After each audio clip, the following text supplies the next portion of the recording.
Welcome to Secret Story. Dear friends, thank you very much for watching. Leave comments, put likes, share with friends and subscribe to the channel. I stirred in bed, rolled over, and opened my eyes.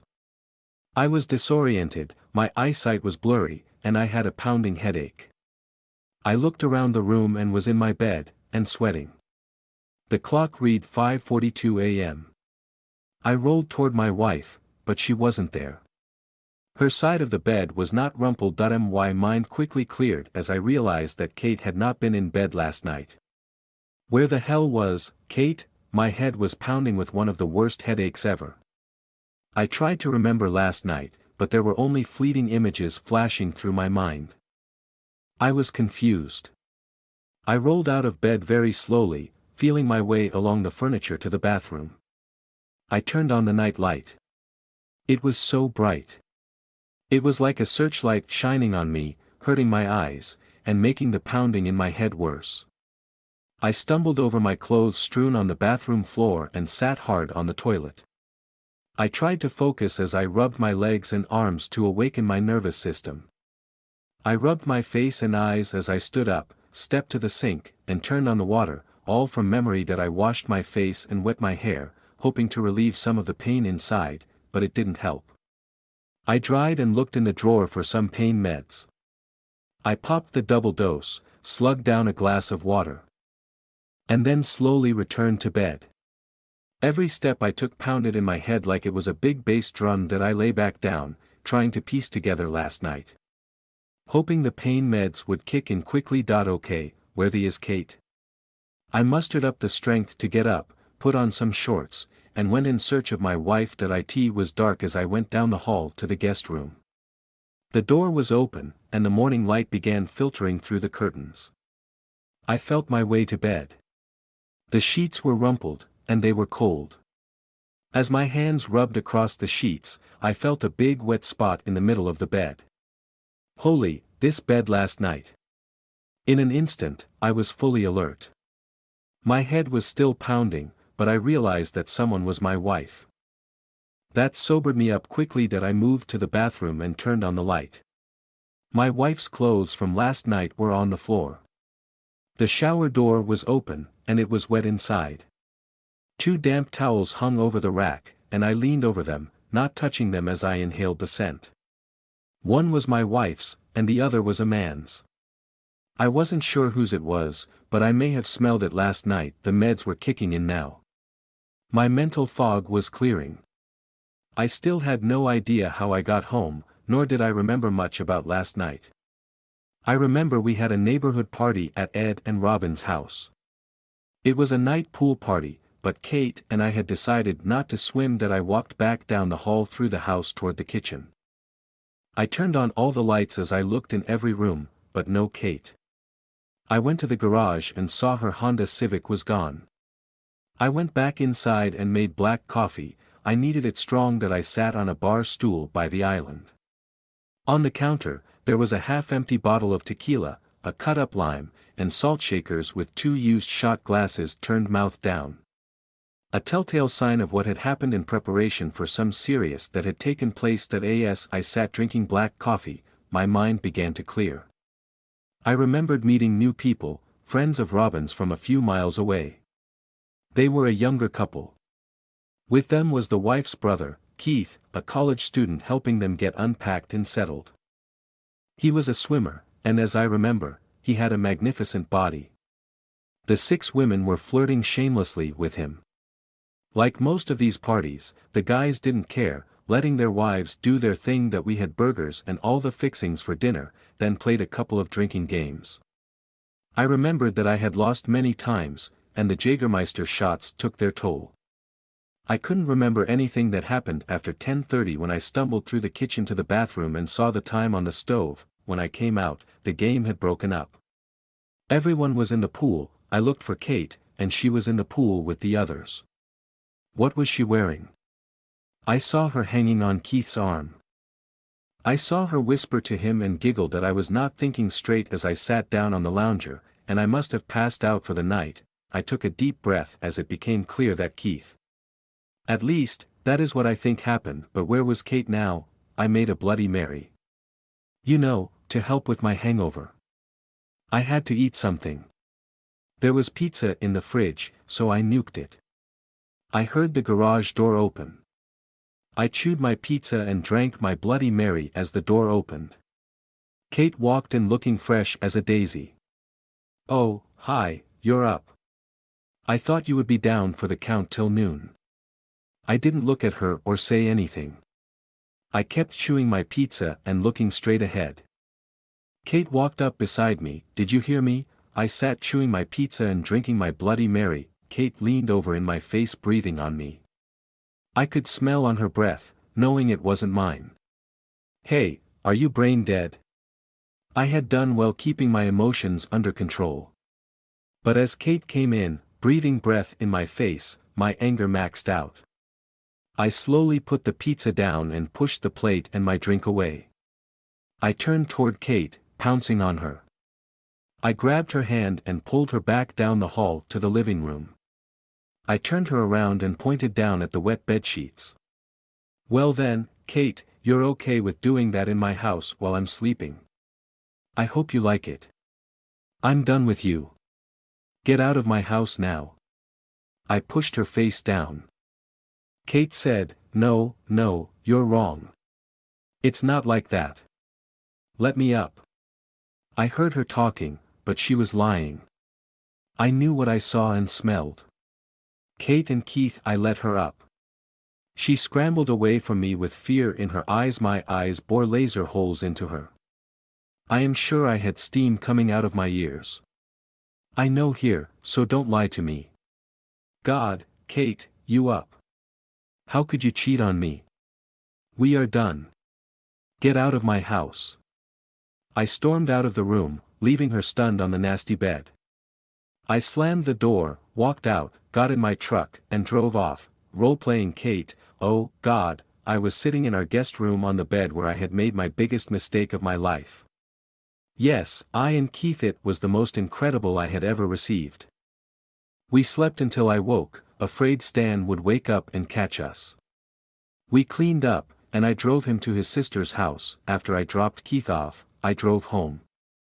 I dreaded the horrible confrontation I would have with Stan when I saw him. I was so ashamed that I had cheated on Stan. I love him so much and may have hurt him too badly to survive. How could I have done that to him? I shamelessly admit that I am not sorry about the incredible experience. It was a once-in-a-lifetime thing that will never happen again. When I went inside, Stan sat by the island eating pizza and drinking something. Stan ignored me and, pushing me back down the hall. I was terrified at what he was going to do to me. Then Stan ordered me out of the house, telling me he was done with me. He stormed out and left. Oh God, I have made a terrible mistake. I was so ashamed that I fell over on the bed sobbing. I lay there thinking, what now? How do we survive this? I must figure this out. Stan is so angry that he is done with me. What do I do now? I took out my phone and called Stan. The call went direct to phone mail, and I hung up and texted him. My text, "Stan, please come home. We need to work this out. I am so sorry for what I have done, and I can't explain how it happened. I have never done anything like this before and will never do it again. Please, please, come home." I waited, but there was no response. I knew I had up badly. It all started innocently, then got out of hand the more we drank and played around in the pool. None of what happened was planned, and it just happened, fueled by fun, energy, and alcohol. Someone called out, "We are playing chicken fight." With Stan passed out, Keith and I were the only two players without a partner. We had to partner up or sit out, and we didn't want to do that. That was the start of everything that happened the rest of the night. Stan and I had not planned to swim. But I was buzzed and easily coaxed into the pool. Stan would have been upset, but I didn't care if with him out of the picture. Keith saw me and smiled. He kept me close to him when I first got in the pool. We were all together, talking and laughing. It was all naughty. We were all buzzed and having fun, and I was getting very turned on. After a while, I felt terrible that I was having fun and Stan had passed out. I went to check on Stan. He was out like a light, snoring. I kissed him. Then I went back to the pool.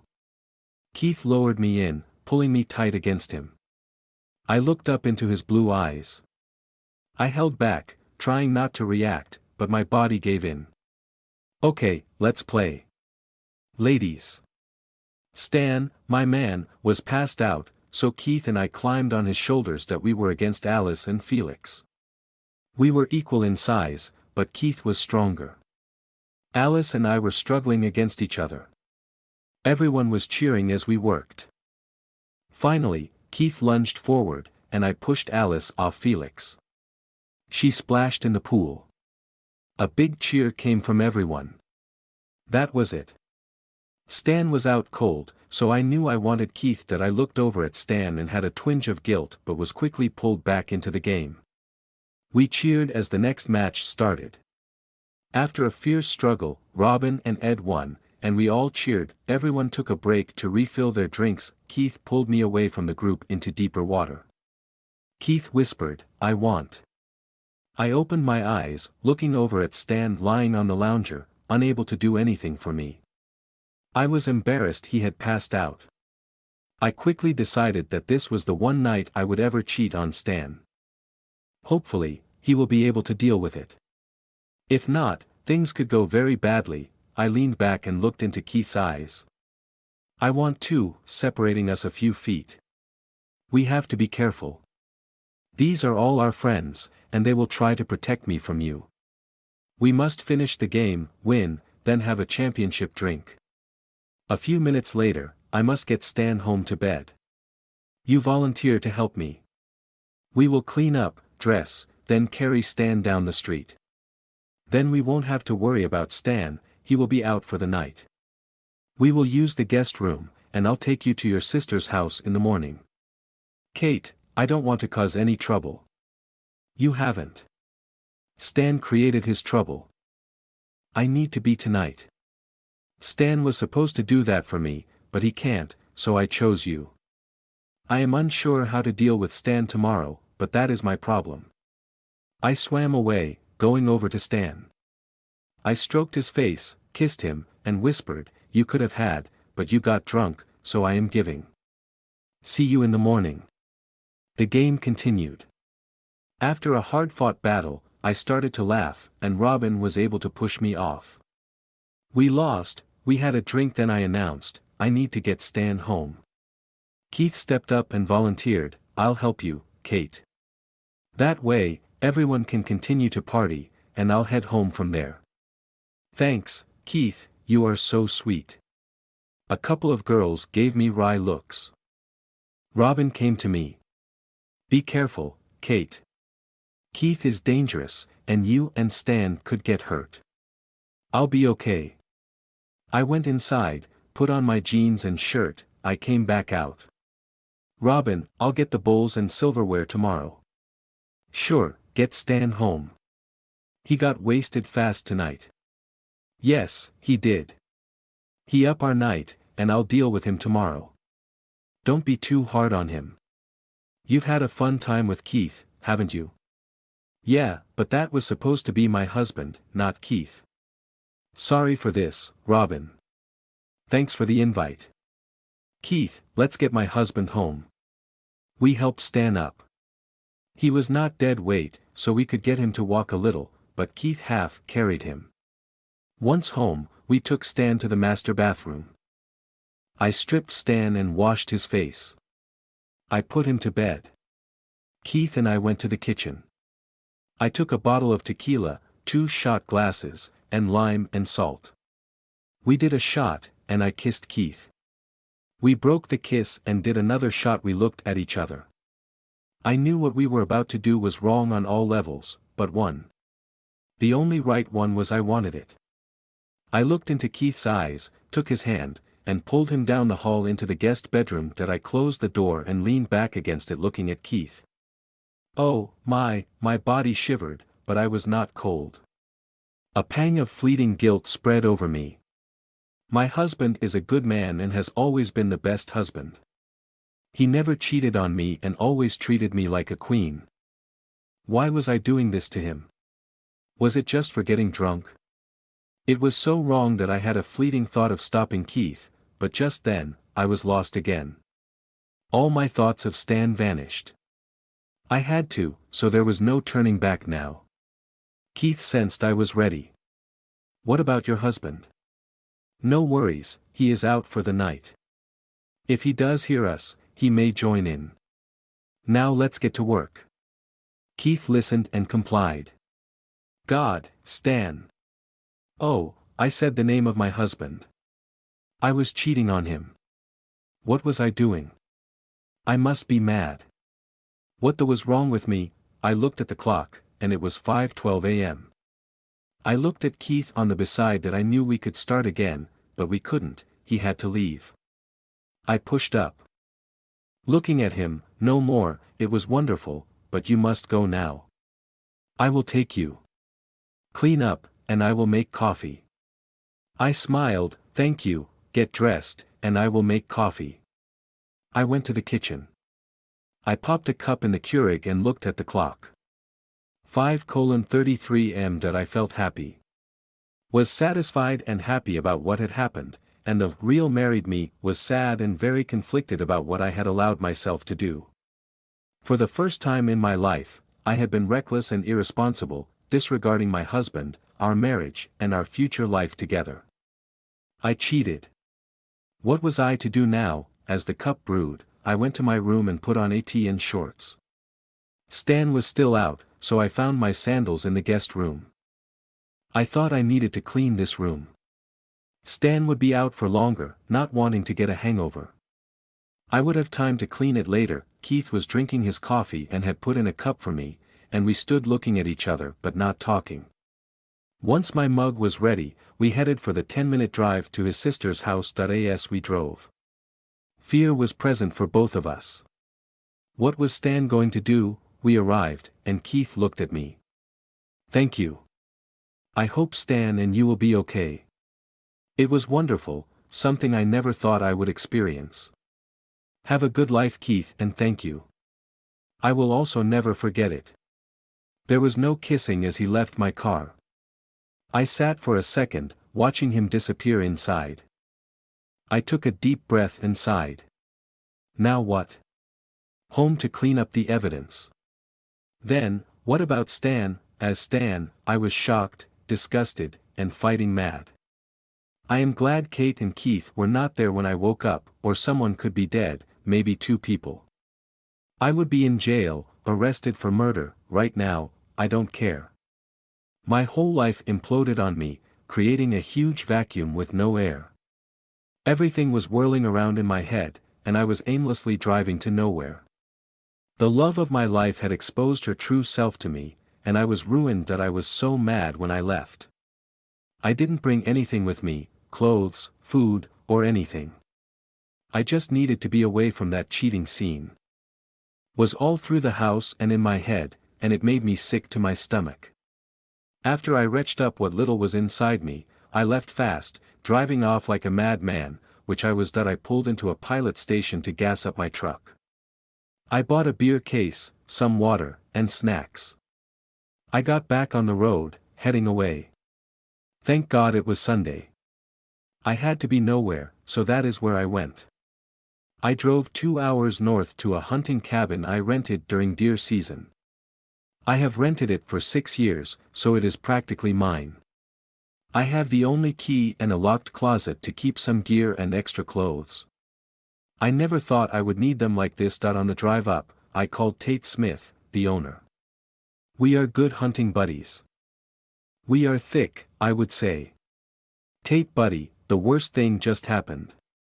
Kate cheated on me last night, so I need to stay in the cabin for a day or two. I'm not sure how long, a few days anyway. Right now, I need to be somewhere nobody can find me. Man, I am sorry. Whatever you need, it's yours. Ask if you need help with anything, anything at all. Tate is a good old boy. He meant payback or revenge. Kate would never find me here, she had never been here and would never think of this place. I was safe here for a few days. I called Raymond, my boss. I work from home, but I needed to tell him I was taking a few days to figure things out, so I would be off until Wednesday. He understood, having gone through a rough period a year ago. He's a good guy. I like working for him. That I got to the cabin, unlocked it, turned on the power breaker, started the water pump, lights, and heat, but I turned the heat off. I didn't need heat, it was summer. Luckily, I was up in the foothills, so the temperature wasn't too hot, and it would be mild weather to sleep at night. That is, if I can get any sleep at all. That I set up the cabin, keeping me busy for a couple of hours. I realized I should have brought more food, but I did have some jerky and canned beans I could survive on in my closet. I felt sick anyway, so food was of no interest right now. Once settled, I walked to my tree stand. Crawled up in it, and looked out over the woods. It was the best place to be, so I could clear my head and think through what had happened. As Kate, when I returned from taking Keith, I had a sad, devastating confrontation with Stan. Then he walked out. I worked hard cleaning the guest and bathroom of any trace of the horrible mistake I had made last night. I took the sheets out to our fire pit and burned them along with the towels and washcloth we had used. I scrubbed every inch of the shower, tile floor, toilet, and sink. It was spick and span when I finished. All of that did nothing to undo what I had done, and nothing could do that. I made an incredibly stupid decision last night because I was mad that my husband got drunk and passed out. And I was childish to think I was punishing him by that. The truth was not thinking at all, but I was punishing myself and Stan, jeopardizing our future together. How could I have been so stupid? I had been pissed off at Stan. So, when Keith began to hit on me, I was vulnerable. The alcohol I had consumed kicked in. I made a stupid decision. I would make Stan sorry for ruining the Saturday night fest I had planned for us. My ill-thought-out decision was to find a replacement for him. What a truly stupid idea. Then things ramped up when I let Keith drop that little pill on my tongue. I swallowed it, and that changed everything. I had heard of but never taken it or any drugs other than some pot in college. Its effect on me was profound. My inhibitions vanished. As its effect spread through me, Keith was the most likely candidate. Not once during the night did I consider the ramifications of what I was doing or how Stan would react. I knew deep in my mind that Stan would go crazy when he found out. I would clean up and go to bed, waking up next to my husband. He would never be the wiser, and I would have cheated on my husband for the first and only time that we would wake up together, cuddle, Stan would apologize, I would accept his apology, and we might if he felt like it. Then I would tell him I had a fun time without him, that he had missed a good party. He would ask about how he got home. I would tell him that Keith had carried him down the block, and we put him in bed. Then I had taken Keith back to his sister's, and that would be it. Wow, what a great plan that was, but it didn't play out quite like that. My smart plan became a disaster, and I may have destroyed my life. As I sat in Stan's chair, holding his pillow with his scent, I began to sob. That I yelled, "Oh God, what can I do to get my Stan back?" sobbing loudly, pulling his pillow into my face, smelling him. Oh my God, what can I do? As I sat looking out into the woods, it was so peaceful. The air was fresh, clearing the smell of there out of my head. I was calming down as a couple of deer wandered below me, nibbling on the brush. They looked so innocent and vulnerable. Too bad it wasn't deer season. I was at a complete loss as to why Kate would cheat on me. We had a wonderful life together, and we loved each other, and I am sure that is still true. I wasn't sure how to live with Kate now, to trust her without doubting every move she made out of my sight. I knew I could not live like that. We had not started our family yet but had been talking about it a lot lately. Now could she be the mother of my children? Was she trustworthy, or was this going to become a bigger problem? I knew that if we stayed together, there had to be retribution for both Kate and Keith. Keith had to learn that he could not mess up their marriages. He must learn to respect women and their relationships. He drugged Kate, or this may not have happened. I had to find the right punishment. I had an idea, but that would have to wait. That as for Kate, she had to suffer. She had to understand that what she did devastated me and our relationship. I am sure she did. It was an all-night thing, so it must have been good, better than she expected. And me, well, I was partially to blame as well. I went to the party and drank too much early in the evening, the party games. I lost and had to drink more, adding to my problem. Then I saw Kate paying attention to Keith. That pissed me off, so I drank more. That did it. I was trashed for the night. None of this would have happened if I had not passed out. Yes, I did get drunk, pass out, embarrassing Kate, opening the door for the younger man. Add to my incapacity, all the drinking, a young man's, and Kate, and a perfect scenario was set. Cheating was in the air. Did I love my wife, and as much as I don't want to lose her, the question of, how can I trust her again, if another situation ever occurs, will she cheat on me again? Or if I don't do something strong enough for her to feel the pain and fear of destroying our marriage, will she respect me and feel like she got over on me? I sat in the tree stand for several hours as a variety of deer, foxes and hawks visited my area. The sky was beautiful through the trees as the sun began to set. And it was twilight when I climbed down and made my way back to the cabin that I settled in, made some beans, and ate them with jerky and a bag of chips for dinner. Not very healthy, but it would at least sustain me. As night fell, it got very dark, and I drifted off to sleep.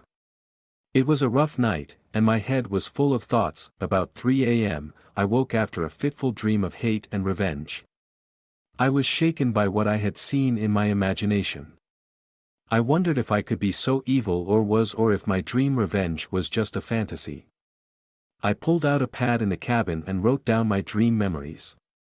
Most of my dream memories are usually spotty, remembering only small pieces, leaving most of the dreams back in the recesses of my mind. But not this one was as vivid as if I were there live.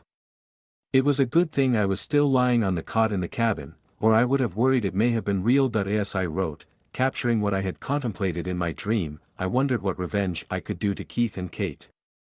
It could not be physically damaging like what I was writing, and it still had to be meaningful, and if I wanted to stay married, it had to have a significant impact on our future. We were at the point in our marriage when having children was being discussed. Then this happened, shaking the core of my faith in our relationship. That I finished and rewrote the dream story in a better, more readable hand. I folded it and put it in my backpack.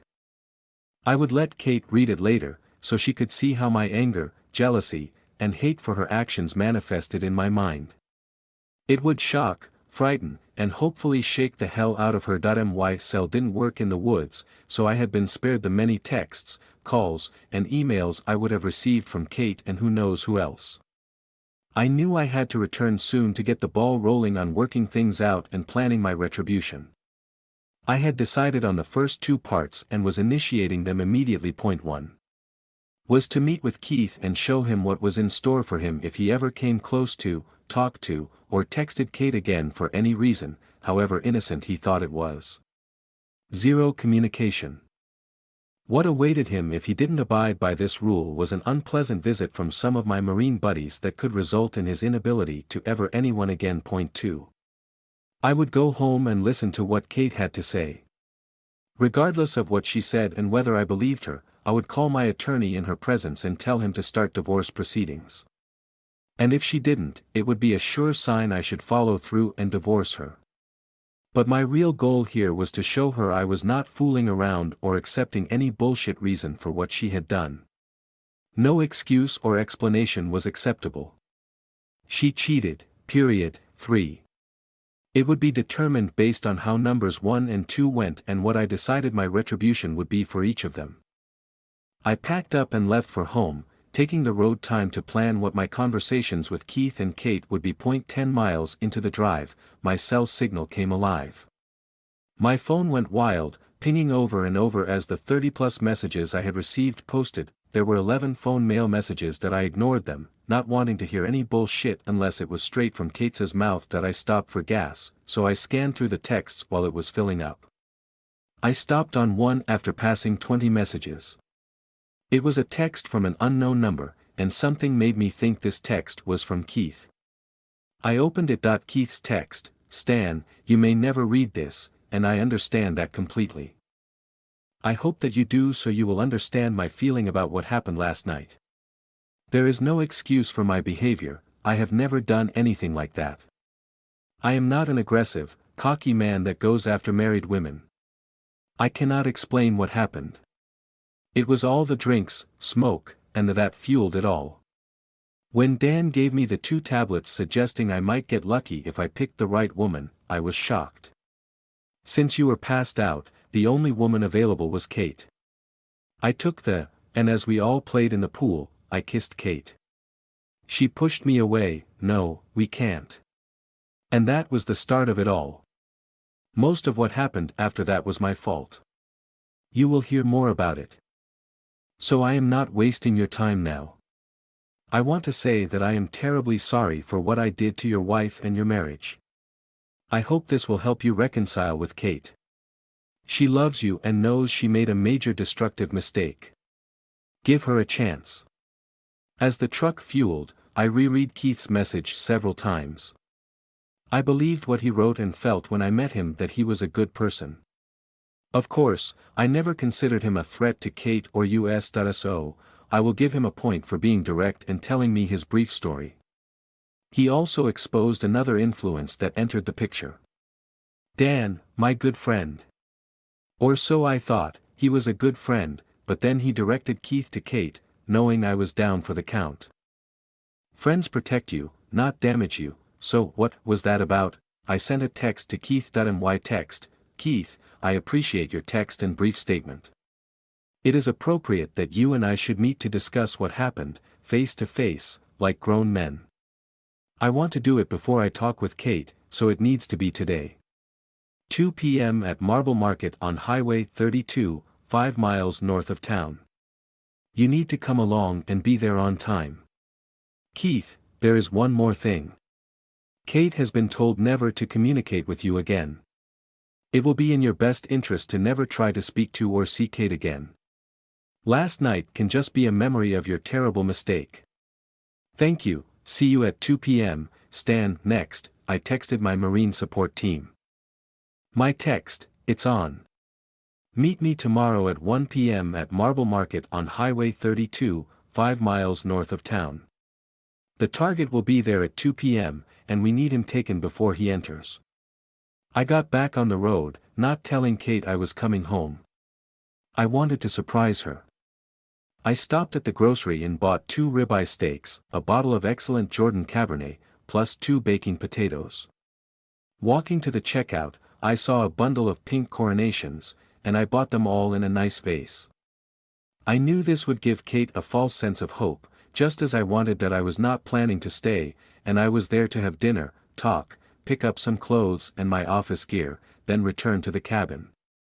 Leaving again and being absent for an unknown amount of time would be painful for Kate. That is how I wanted it. That I called Will Trace, my attorney, on his cell. I intruded on his golf game, and he agreed to contact me in an hour. I waited to talk with him before I went home. I wanted him to be aware of my plan, so when I called him in front of Kate, he was on board. That we talked, and I explained what had happened. I love Kate, Will, and don't want to divorce and lose her. But she has to be remorseful and truthful, which is the only way she can build trust with me again. Stan, I will do whatever I can as long as it is legal and not dangerous. I suggest we do a Zoom call, so I will show Kate the papers I am preparing, which will put the fear of God in her. Showing how what her irresponsible behavior may cost her. That is a great idea. Let's do it at 6:30 p.m. You set it up, send me the link, and I'll make it happen on my laptop. I pulled up to the Marble Market and went inside to check out the place. It had been a long time since I had been there. Tom, the owner's son, had served in Iraq with me but didn't make it home. I had been here many times since they brought Tom home and I got out. His folks knew me, so I talked with David, his dad. I told him what would happen, and he was okay if we didn't do anything too bad on his property. That I waited inside for a while, talking to them about Tom, then went out to wait for my Marine team. These are guys who served with me in Iraq. They all lived within 100 miles. We had made a pact in Iraq always to be there to cover each other's back whenever requested, no questions asked. These were some badass guys. Once they knew my story, we made a plan. They were here to put the fear of God into Keith. They know their limits and my desires. Keith will not be hurt severely, only enough to teach him respect for women and marriage and never to do what she did with Kate with another married woman, not his wife. The first two arrived quickly, followed by the others arriving separately. We were going to have a little talk with Keith, giving him a little sample of what would happen if he ever contacted Kate again. Then a little punishment. The men disappeared into the background but only stepped away. It was 1:58 p.m. when a small car drove up and parked. It was Keith. I stepped out the door, standing outside and looking at him. He stepped out of his car and walked toward me as I moved to the side of the building. As I rounded the corner with him, the four ghosts quickly appeared and disappeared again, as did Keith. They threw me his keys, and I followed as the van moved away from behind the market down the road, and no trace would ever be found. 2 hours later, Keith was on his way back to his sister's house with the fear of God in him. Our little talk profoundly affected Keith's attitude concerning what he had done. Keith also left with a gift I had purchased for him, one that would teach him a severe lesson. He would be under my control for a while. Once I decide that he has learned his lesson, I will release him. He will be locked no release for at least 30 days. That I was satisfied he would never do what she did with Kate again. He always respected other men's wives and all women with high respect. Keith had one last task before I would decide that he could be released. He must come to Kate and beg for his release. Only Kate has the key to release him, and only she can set him free. That I drove away as my team vanished as fast as they had arrived. As I drove home, I thought about what would happen once I arrived. We would eat first, then talk after, and Kate may be unable to keep her food down after we talk. Before I left tonight, Kate would feel severe emotional trauma and have no idea what my future would be. I pulled into the driveway, shut off my truck, and gathered the groceries and flower bouquet. I stepped out of my truck walking to the door. I rang the doorbell and waited. There was no response, and I waited longer than ringing the bell repeatedly. I waited. That I finally heard movement inside. The door flew open. Kate stood looking at me, and her mouth was open. I saw the confusion on her face. "Hello, Kate." Kate was standing there in a sweatshirt, shorts, and bare feet. She instantly cowered back. "Oh, God. Stan, it's you." There was shock on Kate's face. She staggered back, almost falling. Then leaned forward, taking 2 giant steps, and grabbed me and hugging me tightly. "Stan, thank God you came back to me." She began to sob. "Stan, I am so sorry. Please, please forgive me. I went crazy, out of my mind. I was so bad, so wrong. God, I love you. I am so sorry." I didn't respond. I let her say and do whatever she wanted or could do now. She held me a long time before she moved back, looking at me confused. Tears were rolling down her cheeks. As she moved back, I just looked at her. My expression was nothing, simply blank. All my emotions were bottled up and capped until I was ready to unleash them in a way Kate had never seen me before. No violence, just controlled retribution and punishment that she would not like. This afternoon was going to be life-changing for Kate as this morning was life-changing for Keith.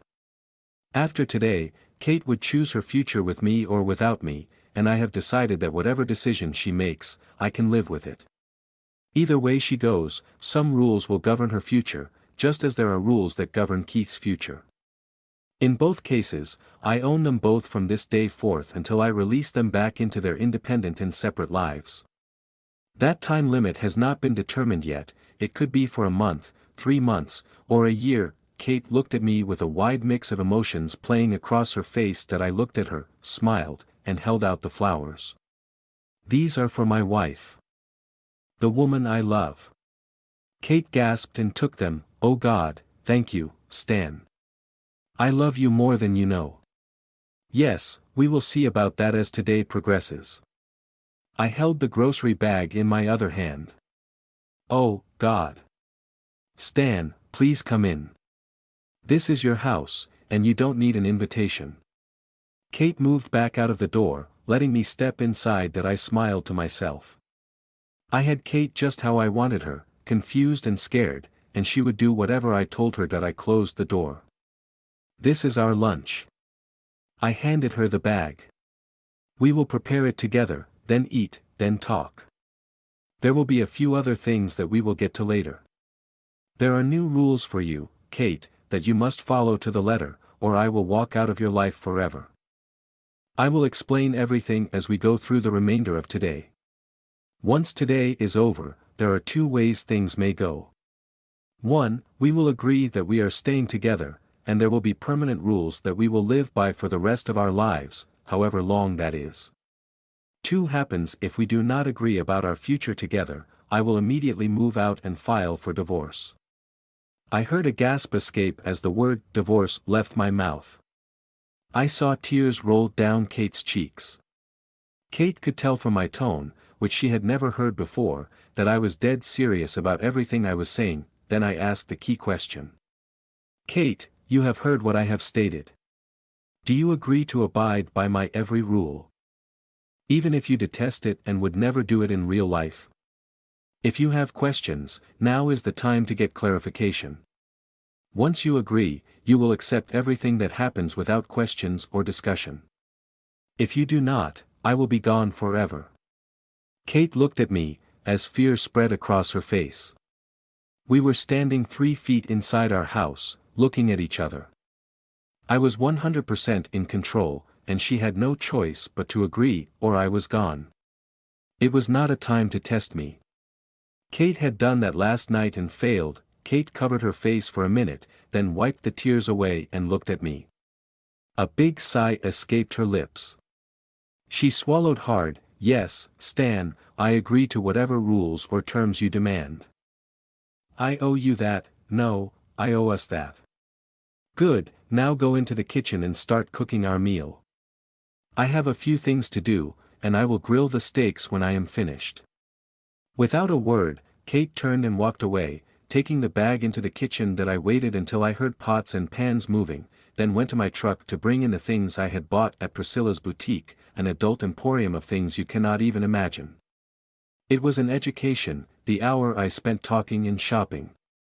I purchased many things for today and some to use in the future. That I knew what had happened and knew the story I would drag out of Kate would match Keith's story exactly, just in her words. The difference would be how she felt being by Keith.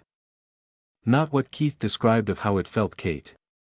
I certainly understand that feeling, having experienced it many times. While outside, I called Nathan. He is a friend from a few years back.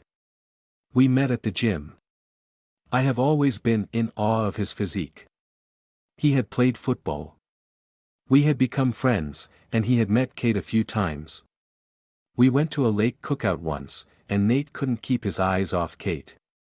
We were talking, and after several beers, Nate confessed, Stan, you are the luckiest man I know. Kate is incredible. What I would like to do with her. You wouldn't want to loan her to me for a weekend, would you? I'm just asking. He laughed. I didn't take him seriously but had a surge of pride. Ever since that day, he had a thing for Kate. Kate didn't know Nate, having only met him a few times. But she had commented that he was beautiful and had an incredible body. She was drunk one night in bed and brought him up when we talked about size. She asked, have you ever seen him at the gym? I told her, yes. She excitedly asked, well. I smiled at her and teased, well, I guess you will have to use your imagination. I will never tell. She was pissed, but I never told her. I know from talking to Nate he was dominant with his women. That I also knew that he wanted Kate to be one of them.